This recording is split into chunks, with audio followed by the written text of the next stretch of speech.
SAARC visa के तहत भारत पे रह रहे पाकिस्तानी को भारत छोड़ने का आज आखिरी दिन। सरकार के सार्क वीजा धारकों को देश छोड़ने के लिए 48 घंटे की मियाद आज हो रही है खत्म। टूरिस्ट, व्यापार, कलाकार, स्कॉलर, स्टूडेंट और तीर्थयात्रा वीजा वालों को 27 अप्रैल तक छोड़ना होगा भारत। मेडिकल वीजा वाले 29 अप्रैल तक ही रह सकेंगे। जम्मू कश्मीर के कठुआ में शुक्रवार को 4 संदिग्ध दिखाई दिए। एक स्थानीय महिला की दी जानकारी पर सेना का सर्च ऑपरेशन जारी। चन्नी इलाके में रेलवे ट्रैक यार्ड के पास दिखाई दिए थे चारों संदिग्ध। सुप्रीम कोर्ट ने वीर सावरकर पर की गई टिप्पणी को लेकर राहुल गांधी को राहत देते हुए लगाई फटकार। कहा कि भविष्य में सोच समझकर बोला करें। किसी स्वतंत्रता सेनानी को अंग्रेजों का गुलाम कहने की इजाजत नहीं दी जा सकती। दिल्ली की रावसवनी कोर्ट ने भी नेशनल हेराल्ड केस में सोनिया गांधी, राहुल गांधी को दी राहत। कुछ अहम दस्तावेज न होने की वजह से ईडी चार्जशीट पर नोटिस जारी करने से इनकार। 2 मई को अगली सुनवाई। प्रधानमंत्री नरेंद्र मोदी आज 51,000 युवाओं को वितरित करेंगे नियुक्ति पत्र। देश के 47 जगहों पर आयोजित होगा 15वां रोजगार मेला। चयनित युवाओं की राजस्व से लेकर रेलवे, शिक्षा, गृह, डाक, श्रम, पेंशन और लोक शिकायत विभागों में होगी नियुक्ति। दिल्ली की रेखा गुप्ता सरकार का बरसात की तैयारी को लेकर बड़ा फैसला। 15 सितंबर तक जूनियर इंजीनियर्स और उनके ऊपर के अधिकारियों की छुट्टी पर रोक। सड़क मरम्मत, नालों की सफाई, सार्वजनिक जगहों की सफाई युद्ध स्तर पर जारी। वेटिकन के धर्मगुरु पॉप फ्रांसिस का आज अंतिम संस्कार। पॉप के अंतिम संस्कार समारोह में शिरकत करने राष्ट्रपति द्रौपदी मुर्मू और 2 केंद्रीय मंत्री पहुंचे वेटिकन। 21 अप्रैल को पॉप फ्रांसिस का हुआ था निधन। अपनी पत्नी के साथ पहुंचेंगे अमेरिकी राष्ट्रपति। इसके अलावा जर्मनी, ऑस्ट्रेलिया, इटली के राष्ट्राध्यक्ष सहित ईयू प्रमुख उर्सुला भी मौजूद रहेंगी। पहलगाम आतंकी हमले में शामिल आतंकियों को दबोचने में मदद करेगा अमेरिका। अमेरिका खुफिया विभाग प्रमुख तुलसी गबार्ड ने कहा कि इस्लामी आतंकवाद के खिलाफ हम भारत को देंगे हर संभव मदद। अमेरिकी राष्ट्रीय खुफिया निदेशक तुलसी गबार्ड ने 2 टूक भारत को सलाह दी। आतंकियों को चुन चुनकर मारे, हम साथ देंगे। ट्रंप सरकार ने पहलगाम हमले पर देश के प्रतिष्ठित अखबार न्यूयॉर्क टाइम्स की रिपोर्टिंग की आलोचना की। अमेरिकी विदेश मामले की समिति ने आतंकी हमला बताए जाने को तंज कसते हुए कहा कि ये तथ्य सच्चाई से कोसों दूर है। हमले को लेकर 28 अप्रैल को जम्मू कश्मीर विधानसभा का विशेष सत्र है। सदन में हमले और उसके बाद के हालात पर होगी चर्चा। उमर अब्दुल्ला सरकार ने उपराज्यपाल से विशेष सत्र बुलाने की अपील की थी। SKY न्यूज को दिए इंटरव्यू में पाक रक्षा मंत्री ख्वाजा आसिफ का बड़ा खुलासा। कहा कि पाकिस्तान ने अमेरिका के लिए लंबे समय तक आतंकियों को तैयार किया। बयान सोशल मीडिया पर हुआ वायरल।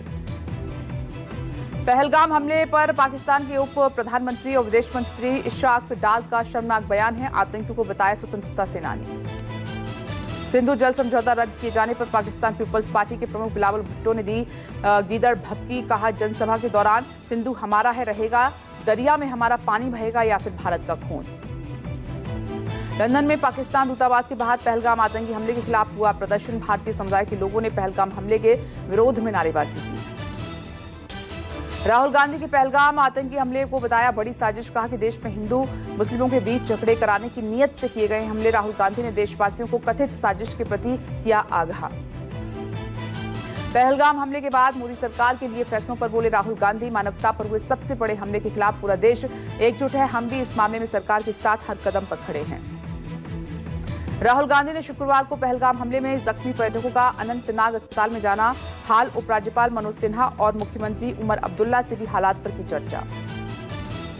पहलगाम हमले पर कांग्रेस के सवाल ट्वीट कर लिखा। सुरक्षा, खुफिया और आतंकियों की घुसपैठ को लेकर सवाल पूछा। क्या गृह मंत्री देंगे इस्तीफा? पीएम की जवाबदेही का भी उठाया सवाल। पहलगाम हमले को लेकर शुक्रवार को कांग्रेस ने देशव्यापी कैंडल मार्च निकाला। राजधानी दिल्ली और मुंबई से देश के लगभग सभी राज्यों की राजधानी और जिला मुख्यालयों में निकाला गया candle march. Delhi candle march में शामिल हुए राहुल गांधी। पहलगाम हमले को लेकर इंडिया गठबंधन के दूसरे दलों ने भी कैंडल मार्च निकालकर विरोध जताया। लखनऊ में समाजवादी पार्टी ने जलाई मोमबत्तियां। वहीं पटना में तेजस्वी यादव की अगुवाई में आरजेडी ने भी निकाला कैंडल मार्च। हैदराबाद में भी पहलगाम आतंकी हमले को लेकर कैंडल मार्च निकाला गया। तेलंगाना के मुख्यमंत्री रेवंत रेड्डी और AIMIM के अध्यक्ष असदुद्दीन ओवैसी कैंडल मार्च में शामिल हुए। दिल्ली में पहलगाम हमले के विरोध में मुसलमानों ने किया प्रदर्शन। जुमे की नमाज के दौरान जामा मस्जिद पर इकट्ठा हुए मुसलमान समुदाय के लोग प्रदर्शन के दौरान आतंकवाद और पाक के खिलाफ जमकर की है नारेबाजी। पहलगाम आतंकी हमले के विरोध में अहमदाबाद में शुक्रवार को जुमे की नमाज पर काली पट्टी बांधकर अता की। जुम्मे की नमाज बहा पर काली पट्टी बांधकर। बिहार के महाबोधि के महाविहार में पहलगाम आतंकी हमले में मरे लोगों की याद में मोमबत्तियां जलाकर श्रद्धांजलि अर्पित की गई। पहलगाम हमले के बाद केंद्रीय गृह मंत्रालय का बड़ा फैसला, पाकिस्तानी नागरिकों को दिए गए 14 श्रेणियों के वीजा रद्द कर दिए गए हैं। व्यापार, सम्मेलन, टूरिस्ट और तीर्थयात्रियों का वीजा भी रद्द हुआ। पाकिस्तान को लेकर गृह मंत्री अमित शाह का सख्त बयान। गृह मंत्री ने सभी राज्यों के मुख्यमंत्रियों से बात की, पाकिस्तानियों के वीजा रद्द करने के निर्देश दिए। सूत्रों के हवाले से खबर यह है कि पाकिस्तानी नागरिकों को वापस भेजने के लिए कहा गया है। सिंधु जल समझौता पर आगे रणनीति पर अमित शाह की बैठक में जल शक्ति मंत्री सी.आर. पाटिल समेत कई वरिष्ठ केंद्रीय मंत्री शामिल हुए। केंद्रीय जल शक्ति मंत्री सी.आर. पाटिल ने कहा कि 3 प्लान पर काम होगा। पहले इमीडिएट एक्शन, दूसरा मिड टर्म प्लान और तीसरा लॉन्ग टर्म, ये सुनिश्चित करने के लिए कि पाकिस्तान को एक बूंद भी पानी न मिले। जम्मू कश्मीर के सीएम उमर अब्दुल्ला ने सिंधु जल समझौता खत्म करने के फैसले का स्वागत किया। बोले कि हम कभी भी सिंधु समझौते के पक्ष में नहीं थे। ये संधि हमारे राज्य के लिए गलत दस्तावेज है। जम्मू कश्मीर के गांदरबल पुलिस ने पहलगाम हमले के बाद सोशल मीडिया पर वायरल वीडियो को देखकर लिया एक्शन। गांदरबल के गोहीपोरा रीजन का रहने वाला अयाज अहमद गिरफ्तार। संदिग्धों के जारी स्केच के बाद अपने मोबाइल में उसमें से एक की तस्वीर देखने वाली महिला का दावा। अयाज ने फोन पर बंदूक और किसी प्लान का जिक्र किया। धर्म, धार्मिक पहचान को लेकर भी पूछे थे सवाल। जम्मू कश्मीर के कुलगाम में टीआरएफ के 2 आतंकी गिरफ्तार हो गए हैं। गेटबाल क्यामो इलाके में पकड़े गए दहशतगर्दों के पास से अत्याधुनिक हथियार भी बरामद हुए हैं। जम्मू कश्मीर के पुलवामा में लश्कर आतंकी एहसान उल हक शेख का घर सेना ने ब्लास्ट कर गिरा दिया है। मुर्रन इलाके का रहने वाला एहसान 2023 में आतंकी संगठन में हुआ था शामिल। त्राल में आतंकी आसिफ के घर को उड़ाया। बिजबेहरा में आतंकी आदिल गुरी के घर में ब्लास्ट हुआ है। पहलगाम हमले में शामिल थे दोनों आतंकी।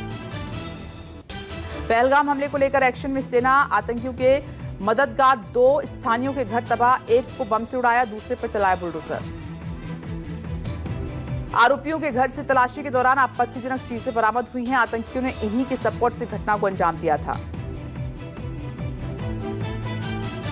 पहलगाम आतंकी हमले को लेकर शुक्रवार को दिल्ली के कई बाजार पूरी तरह से बंद दिखाई दिए। दिल्ली के सभी थोक और खुदरा बाजारों को बंद रखा गया। Confederation of all India traders समेत 100 से ज्यादा व्यापारिक संगठनों ने बंद का आह्वान किया, समर्थन किया।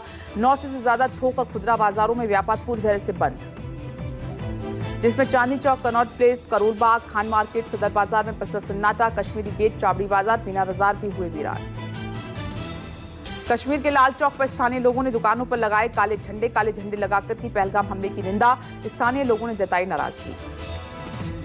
स्थानीय लोगों ने दोषियों को सजा देने की मांग की। हमले के बाद से डल झील पर पसरा सन्नाटा। शिकारा और हाउस बोट खाली, होटल की बुकिंग कैंसिल करके वापस जा रहे टूरिस्ट। श्रीनगर पहुंचे सेना प्रमुख उपेंद्र द्विवेदी। 15 कमांडर के साथ मीटिंग। सेना के जवानों ने हालात की जानकारी दी। हमले में शामिल आतंकियों के खिलाफ जारी ऑपरेशन की सेना प्रमुख ने ली जानकारी। कश्मीर घाटी में तैनात सेना के अधिकारियों से आर्मी चीफ ने की मुलाकात। एलजी मनोज सिन्हा के साथ आर्मी चीफ की बैठक में पहलगाम हमले के बाद सुरक्षा हालात, आर्मी के ऑपरेशन के बारे में रणनीति बनेगी। भारत सरकार के एक्शन से पाकिस्तान में तनाव। सूत्रों के मुताबिक आतंकियों के लॉन्च पैड खाली करा रहा है पाकिस्तान। एलओसी के पास से सामने की आई तस्वीरें। सूत्रों के मुताबिक सक्रिय आतंकियों को बचाने में जुटा है पाकिस्तान। आतंकियों को निकाल रहा है पाक वायुसेना का विमान। कश्मीर में सेना के ऑपरेशन से पाकिस्तान में डर। एलओसी पर पाकिस्तान ने जवानों की संख्या बढ़ाई। सूत्रों के मुताबिक अधिकारियों और जवानों की छुट्टियां भी रद्द की गई। पाक आर्मी चीफ ने रावलपिंडी हेडक्वार्टर को अलर्ट पर रखा है और वहीं सियालकोट डिवीजन को भी अलर्ट रहने के निर्देश दिए हैं। सूत्रों के मुताबिक एलओसी पर पाकिस्तान की तरफ से गोलीबारी, भारत की ओर से भी फायरिंग का मुंहतोड़ जवाब। एलओसी पर पूरी रात पाकिस्तानी चौकियों से फायरिंग। आतंक के खिलाफ सुरक्षा बलों का ऑपरेशन जारी। बांदीपुरा एनकाउंटर में एक आतंकी ढेर लश्कर का टॉप कमांडर अल्ताफ लाली मारा गया। जम्मू कश्मीर में सुरक्षा बलों का बड़ा एक्शन। बांदीपुरा में भारतीय सेना का सर्च ऑपरेशन तेज। सेना ने इलाकों को किया कॉर्डन ऑफ। इंदौर में पहलगाम टेरर अटैक के विरोध में लोगों ने लगाए पोस्टर। खान पान के लिए मशहूर 56 दुकानों पर लगा है पोस्टर। सुअर और पाकिस्तानी नागरिकों को एंट्री नहीं के लगाए हैं पोस्टर। पोस्टर में पाकिस्तान आर्मी चीफ आसिफ मुनीर को बताया सुअर। सभी 56 दुकानों के दुकानदारों ने ग्राहकों से की अपील। पोस्टर के साथ सेल्फी ले रहे हैं ग्राहक। पश्चिम बंगाल के मुश्ताबाद के एसपी सूर्य प्रताप यादव का हुआ तबादला। कुमार सनीराज बने हैं नए एसपी। जंगीपुरा के भी बदले एसपी। अमित कुमार शॉ होंगे नए एसपी। अयोध्या के मिल्कीपुर में आज धरना देंगे फैजाबाद सांसद अवधेश प्रसाद। खराब कानून व्यवस्था और आवारा पशुओं की समस्या को लेकर धरना देंगे। यूपी सीएम योगी आदित्यनाथ का आज लखीमपुर खीरी के पलिया का दौरा है। इलाके में चल रही योजनाओं का करेंगे निरीक्षण। दुधवा नेशनल पार्क में शाम 6 बजे करेंगे सफारी। बिहार की राजधानी पटना में बम की खबर से मची अफरा तफरी। स्थानीय सिविल कोर्ट में ईमेल भेजकर दी गई थी विस्फोट की धमकी। जांच में बम की खबर निकली अफवाह। अजमेर में साले ने की जीजा की हत्या। मध्य प्रदेश के रहने वाले मृतक सीताराम मजदूरी करता था। जीजा की रोज की गाली गलौज से तंग आ चुके साले मस्तराम ने ईंट डंडे से हमला कर जान ले ली। घटना 11 अप्रैल की है। उत्तराखंड के कालाढूंगी थाना क्षेत्र में शुक्रवार देर शाम हुई भीषण सड़क हादसे में बाइक सवार 3 लोगों की जलकर मौत हो गई। कालाढूंगी हल्द्वानी मोटर मार्ग पर हुई थी 3 बाइकों की टक्कर के बाद 2 बाइकों में आग लग गई। पहलगाम अटैक के बाद एक्शन में भारतीय वायुसेना एलओसी के पास पूरी रात गश्त करते दिखाई दिए विमान। रात भर MiG-29 और सुखोई 30 ने भरी उड़ान। बॉर्डर के बेहद करीब तक फाइटर जेट ने उड़ान भरी। राफेल सुखोई जैसे विमानों ने दिखाया दमखम। श्रीनगर के आसमान में रात भर उड़ते रहे फाइटर जेट। पहलगाम हमले के बाद राजस्थान बॉर्डर पर हाई अलर्ट है। सीमा पर पाक रेंजर्स ने भी बढ़ाई तैनाती। राजस्थान सीमा से लगे पाकिस्तान के बहावलपुर में आतंकी संगठन जैश ए मोहब्बत का हेडक्वार्टर है। पाकिस्तानी रेंजर्स ने पंजाब बॉर्डर पर बीएसएफ के जवानों को सीमा पार करने पर किया। मान सरकार ने अपना वादा किया पूरा। सर्वसम्मति से चुने पंचायत को दिए जा रहे 5 लाख के चेक। पंजाब में सर्वसम्मति से चुनी गई थी 3044 पंचायतें। इस साल पंचायतों को 135 करोड़ रुपए दिए जाएंगे। सरकार लगभग 285 करोड़ रुपए की राशि पंचायतों को देगी। मान ने पंचायत दिवस पर पंचायतों को दिए थे 5 लाख रुपए की चेक। बिहार के सबसे बड़े पेपर लीक माफिया संजीव मुखिया को ईओयू टीम ने गिरफ्तार कर लिया है। संजीव मुखिया पर नीट पेपर लीक समेत आधा दर्जन से ज्यादा परीक्षाओं में पेपर लीक का आरोप है। नीट पेपर लीक मामले की सीबीआई ने संजीव मुखिया पर घोषित किया था इनाम। आरोपी संजीव मुखिया से पूछताछ हो रही है। जालंधर में पुलिस की युद्ध नशे के विरुद्ध मुहिम जारी। पहलगाम में आतंकी हमले को लेकर पंजाब पुलिस का सर्च ऑपरेशन जारी। कई संदिग्ध इलाकों में पुलिस ने दी दबिश। पुलिस ने कई घरों की तलाशी ली, कई लोगों की जांच की।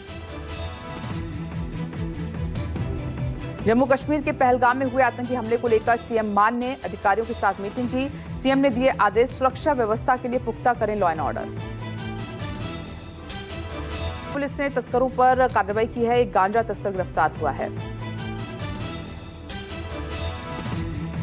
मोतिहारी पुलिस का निलंबित कर्मचारी ही निकला गांजा तस्कर के घर पर छापेमारी में बरामद हुआ 8 किलो गांजा और चरस। संदिग्ध गतिविधि के कारण नौकरी से निलंबित किया गया था तस्कर। नौकरी से हाथ धोने के बाद मादक पदार्थ की तस्करी करने लगा था कर्मचारी।